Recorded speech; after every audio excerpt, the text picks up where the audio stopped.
والصلاة والسلام على سيد المرسلين وعلى آله الطيبين وأصحابه الطاهرين أما بعد أعوذ بالله من الشيطان الرجيم بسم الله الرحمن الرحيم إنا عرضنا الأمانة على السماوات والأرض والجبال فأبين أن يحملنها وأشفقن منها وحملها الإنسان إنه كان ظلوما جهولا صدق الله العظيم. قال تعالى في شأن حبيبه إن الله وملائكته يصلون على النبي يا أيها الذين آمنوا صلوا عليه وسلموا تسليما. اللهم صل على سيدنا ونبينا وحبيبنا ومولانا محمد وعلى آله وأصحابه وبارك وسلم. صاحب صدر احترام پیر طریقت جامع شریعت و طریقت حضرت شیخ تاج الدین بابا مدظلہ العالی سجادہ نشین روضہ حضرت شیخ سراج الدین جنیدی علیہ رحمت و رضوان گلبرگہ شریف و معزز علماء کرام و مشائخ اعظام و دانشوران قوم و ملت و شرفاء قوم و قدامان دین و ملت، بزرگوں اور دوستوں، آج کی یہ محفل نہایت ہی بابرکت محفل ہے۔ یہ دراصل حضرت سجادہ نشین صاحب قبلہ کی طرف سے جناب فیصل علی رضی صاحب کے لیے جو خلافت عنایت فرمایا تھا، اس خلافت کی مسرت میں تحیتی تقریب منعقد ہے، جیسا کہ آپ ابھی سماعت فرمائے۔ یقیناً بڑی خوشی کے موقع پر ہم اور آپ یہاں بیٹھے ہیں، یہ سعادت مندی ہے۔ خصوصاً حضرت قبلہ کی ہم نشینی ہم کو نصیب ہے، ان کا دیدار سے ہم مشرف ہو رہے ہیں۔ حدیث شریف میں ہے لا یشقی جلیسہم، اہل اللہ کا ہم نشین بدبخت نہیں ہوتا۔ یقیناً یہ ہمارے حصے میں سعادت مندی ہے کہ ہم جتنی دیر تک حضرت کے ساتھ بیٹھے ہیں اور آپ کو ہم نظروں سے دیکھ رہے ہیں، یہ ہمارے لیے بڑی سعادت ہے۔ میں نے سورہ احزاب کی ایک اہم ترین آیت کی تلاوت کی ہے، جس میں خلافت کا ذکر بطور خاص ہوا۔ آج کے محفل کی مناسبت سے میں نے اس آیت شریفہ کی تلاوت کی ہے۔ اس آیت کی روشنی میں چند باتیں میں آپ کو گوش گزار کر دوں گا۔ امید ہے کہ آپ خلافت کی اہمیت کو بھی سمجھ پائیں گے۔ سب سے پہلے اس آیت شریفہ کا ترجمہ سماعت فرمائیے۔ بے شک ہم نے اپنی امانت کو آسمانوں اور زمین اور پہاڑوں پر پیش کیا۔ اللہ فرماتا ہے کہ ہم نے امانت کو آسمانوں، زمین اور پہاڑوں پر پیش کیا، لیکن انہوں نے عذر کیا اور انکار کیا کہ اس بار امانت کو اٹھائے اور وہ ڈر گئے۔ لیکن انسان نے اس امانت کو اٹھا لیا، یہ بڑا ظالم اور اپنے اوپر ظلم کرنے والا اور نادان ہے۔ یہ قرآن پاک کی سورہ احزاب کی آیت کا ترجمہ ہے۔ سب سے پہلی بات تو یہ ہے کہ آسمان بہت وسیع ہے، زمین بہت عریض اور چوڑی ہے، بڑے بڑے پہاڑ اللہ سبحانہ و تعالیٰ کی امانت کو اٹھانے سے گھبرا گئے، ڈر گئے اور عذر پیش کیا اور انکار کر بیٹھے کہ یہ بار گراں اٹھانا ہمارے بس کی بات نہیں ہے۔ مگر ایک مشت خاک سے بنا انسان اس کے لیے تیار ہو گیا اور اس نے اس بار امانت کو اٹھانا قبول کر لیا اور اٹھا بھی لیا، تو اللہ نے فرمایا یہ اپنے اوپر ظلم کرنے والا اور بڑا نادان ہے، گویا کہ دیوانہ ہے۔ یہ بار امانت کیا ہے؟ بار امانت کے بارے میں جو قرآن پاک کا لفظ ہے اِنَّا عَرَضْنَا الْأَمَانَةَ، وہ امانہ کا لفظ امانہ کی تفسیر مختلف مفسرین نے بیان فرمائی ہے اور مختلف ارشادات ہیں۔ کسی نے کہا امانت کا بوجھ یعنی عبادت الہیہ کا بوجھ، امانت نام ہے عبادت الہیہ کا، کسی نے کہا عبادت نام ہے توحید کا، کسی نے کہا امانت نام ہے عقل کا، کسی نے کہا امانت نام ہے عدل کا، کسی نے کہا امانت نام ہے معرفت کا، امانت نام ہے حب الہی کا، محبت خدا کا۔ غرض کہ امانت کے مختلف معنی کی گئے ہیں۔ اگر امانت کے معنی عبادت الہیہ ہی اگر ہے تو پھر عبادت الہیہ کا مکلف بن گیا انسان۔ کوئی مخلوق عبادت الہیہ کی مکلف نہیں ہے سوائے جن و انس کے، مگر یہ انسان اس امانت کو اٹھانے کی جو جرأت کیا، جو ہمت کیا، گویا کہ رب تبارک و تعالیٰ سے عہد کر بیٹھا کہ وہ عبادت الہیہ کا عہد کرتا ہے۔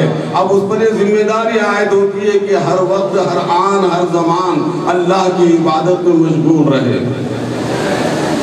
اور عبادت الہیہ کے لیے شرط بھی ہے کہ وہ اخلاص کے ساتھ ہو، اس میں ریا نہ ہو، اس میں عجب یعنی خود پسندی نہ ہو، اور ریا اور اس جیسی دوسری امراض سے وہ اس کی عبادت محفوظ و مامون ہو۔ اب اس عبادت الہیہ کا عہد و پیمان کرنے والے پر یہ ذمہ داری ہے کہ اوفو بالعہود، قرآن کہتا ہے عہدوں کی، معاہدوں کی پابندی کرو۔ یہ معاہدے اللہ سبحانہ وتعالیٰ سے ہونے والا معاہدہ ہے، لیکن عام حکم یہ بھی ہے کہ بندے اگر بندوں سے کسی بات کا معاہدہ کرتے ہیں تو ان کی ذمہ داری ہے کہ وہ معاہدے کو پورا کریں۔ وَالْمُوفُونَ بِعَهْدِهِمْ إِذَا عَاهَدُوا، قرآن کہتا ہے کہ وہ جب عہد کرتے ہیں تو اس عہد کو پورا کرتے ہیں۔ تو معلوم ہوا کہ یہ مسلمان، یہ مومنین جو اللہ سبحانہ وتعالیٰ سے عبادت کا ہے، کیونکہ ہمارے باپ حضرت آدم علیہ السلام نے اس امانت کو اٹھا لیا تھا، اب ان کی اولاد پر بھی یہ ذمہ داری عائد ہوتی ہے کہ عبادت کو کما حق وہ ادا کرے، اس میں کسی قسم کی عہد شکنی نہ کرے۔ دوسری بات یہ کہ محبت الہیہ، امانت نام ہے محبت کا، تو اللہ سبحانہ وتعالیٰ سے شدید محبت کرے۔ قرآن کہتا ہے وَالَّذِينَ آمَنُوا أَشَدُّ حُبًّا لِلَّهِ، جو مومن ہوتے ہیں اللہ سے بہت شدید محبت رکھتے ہیں، محبت کرتے ہیں۔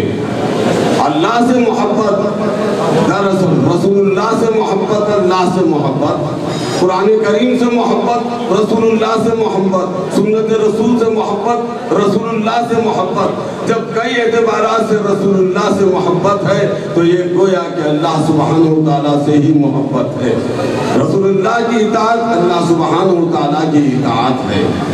اسی لیے قرآن مجید نے حضور اکرم صلی اللہ علیہ وسلم کی معرفت کی طرف پہلے توجہ مبذول کروائی ہے۔ جب رسول اللہ کی معرفت کامل طرح سے ہوگی تو یقیناً رسول اللہ سے محبت بھی ہوگی اور اللہ کی معرفت بھی حاصل ہوگی اور اللہ سے محبت بھی ہو جائے گی۔ جب تک بندہ رسول اللہ کی معرفت حاصل نہیں کرتا اس کو خدا کی معرفت بھی حاصل نہیں ہوتی۔ تو معرفت الرسول معرفت خدا پر مقدم ہے، بلکہ عرفان خدا سے پہلے عرفان خودی لازمی ہے۔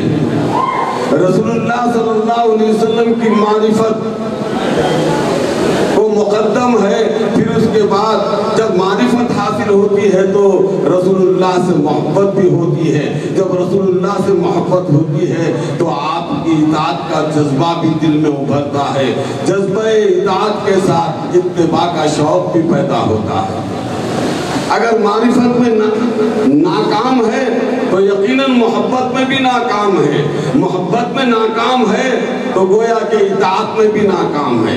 لوگ کہتے ہیں کہ ہر مسلمان کو رسول اللہ کی معرفت حاصل ہے، اگر معرفت کا کوئی ایک درجہ نہیں ہے، معرفت کے انگنت مدارج و درجات و مراتب ہے، ہر شخص معرفت رسول کو کما حقہ حاصل نہیں کر پاتا، تو جس قدر رسول اللہ کی معرفت حاصل ہوگی اسی قدر رسول اللہ سے محبت بھی ہوگی، اور جس قدر رسول اللہ سے محبت ہوگی اسی قدر رسول اللہ سے اطاعت بھی ہوگی۔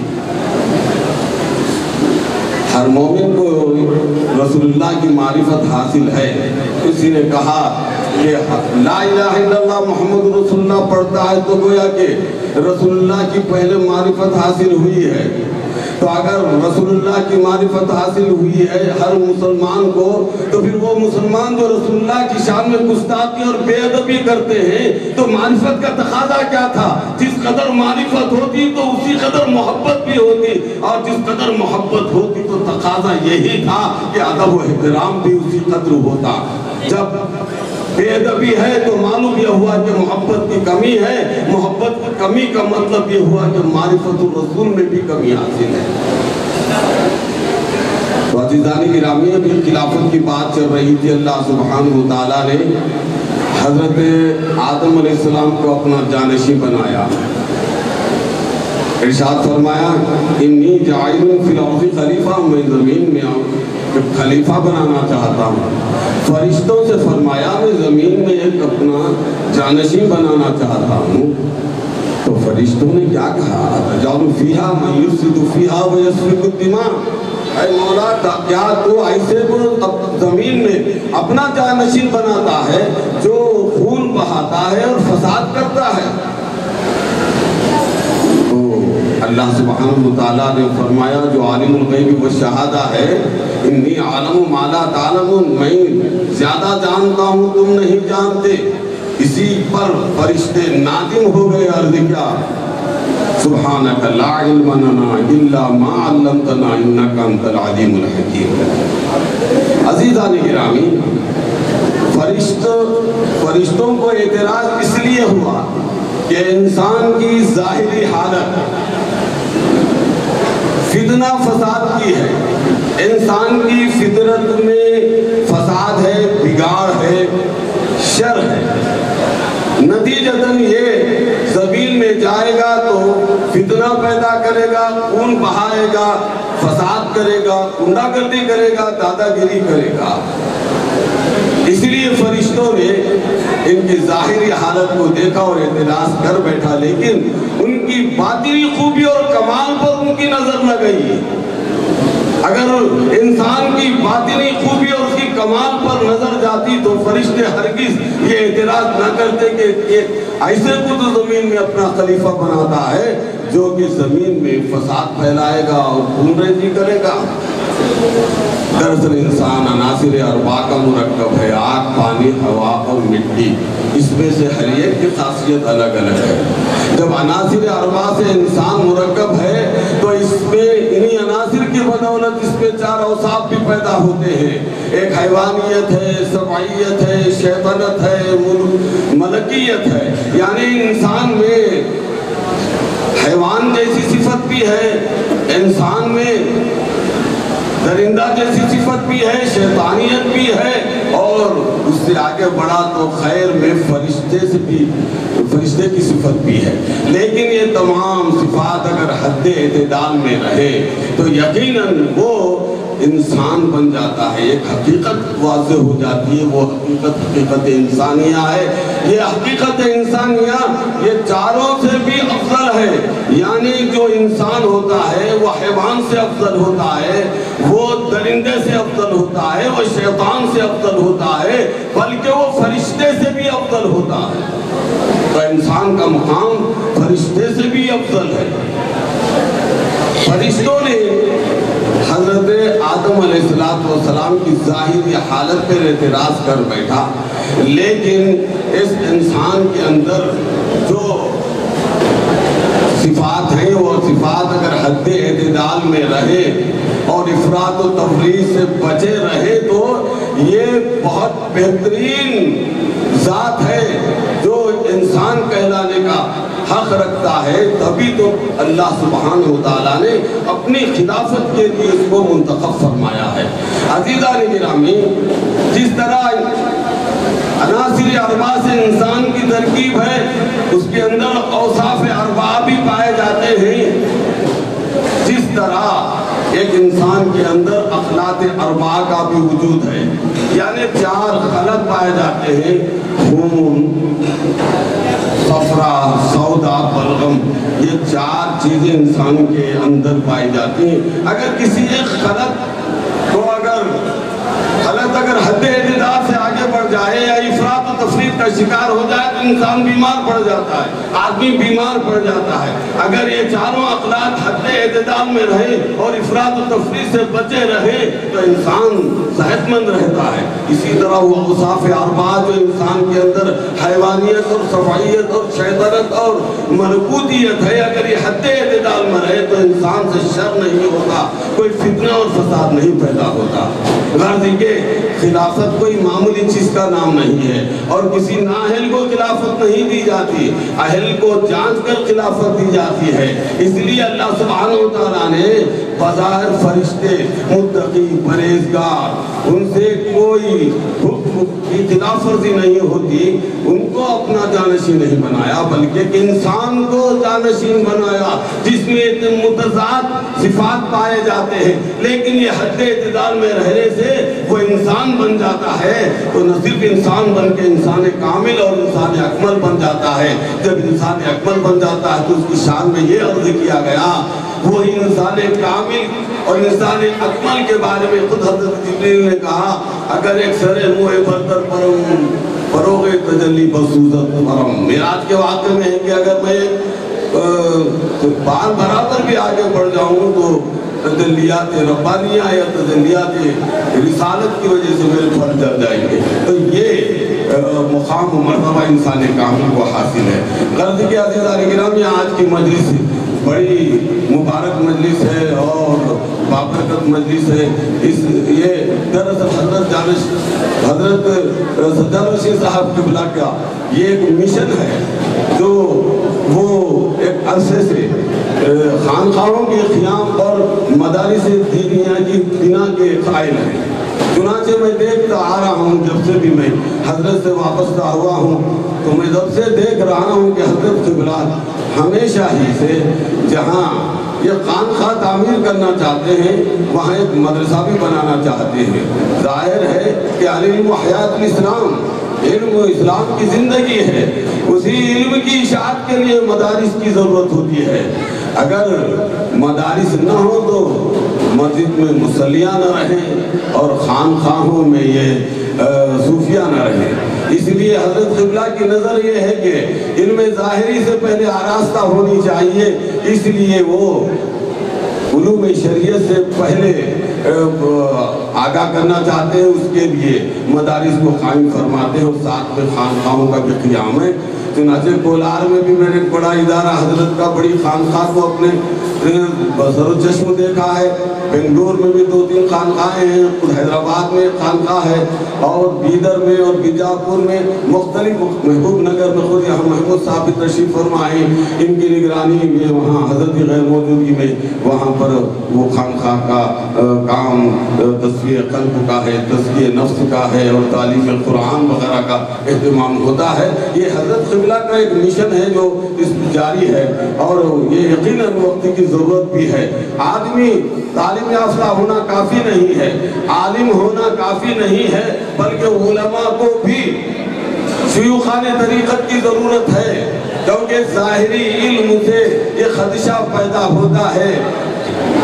ظاہری علم سے خدشہ پیدا ہوتا ہے کہ آدمی نفس کی شر کا اور نفس کا شکار ہوتا ہے، شیطان کا شکار ہو جائے. اس لیے شیطان اور نفس کے شر اور اس کے شکار ہونے سے بچنے کے لیے خانقاہوں کی ضرورت ہے، صوفیاء کرام کی ضرورت ہے. کیونکہ ہم دنیا میں آئے ہیں اللہ کی عبادت کے لیے اور عبادت ایک قیمتی پونجی ہے ہماری جو آخرت میں بھیجنا ہے. یہ راستے میں یہ بڑے ڈاکو ہیں، وہ ہے نفس ہے، وہ شیطان ہے، اور یہ بری صحبتیں ہیں۔ ضرورت ہے کہ اس ہمارے عبادت کے اس بہترین امانت کو خدا تک پہنچانے کے لیے پیران طریقت کی نگرانی ہو، تاکہ ان کی نگرانی میں نفس کشی بھی ہو جائے، شیطان کے شر سے بھی بچا جائے، اور اپنے اعمال جو بھی ہم کر رہے ہیں وہ صحیح سلامت بارگاہ خداوندی میں پہنچ جائے۔ اس لیے ضرورت اس بات کی ہے کہ ہم صرف مدرسوں میں پڑھ لینے سے آدمی حق پر قائم رہتا ہے، یہ نہیں۔ بہت سے مدرسوں میں پڑھنے والے علماء بھی گمراہ ہو گئے، راہ مستقیم سے ہٹ گئے۔ وجہ اس کی یہی ہے کہ ان کا تعلق خانقاہوں سے نہ رہا، وہ کسی شیخ طریقت کے مرید نہ بنے، جس کی وجہ سے ان میں یہ خرابی پیدا ہو گئی ہے۔ ہم کتنے علماء کو دیکھتے ہیں جو بڑے بڑے قرآن کی آیات کی تفسیر کرتے ہیں، احادیث کی تشریح کرتے ہیں، فقہی مسائل کو بیان کرتے ہیں، لیکن عقائد ان کے خراب ہیں اور راستے سے ہٹ گئے۔ وجہ کیا ہے؟ دراصل یہی ہے کہ وہ پیران طریقت سے دور ہے، اور ضرورت اس بات کی ہے کہ آدمی کو اپنی گمراہی سے بچانے کے لیے خانقاہوں سے اور پیران طریقت سے جڑ جائیں۔ آپ بھی ہم بھی چاہیے کہ ہم اور اپنے بچوں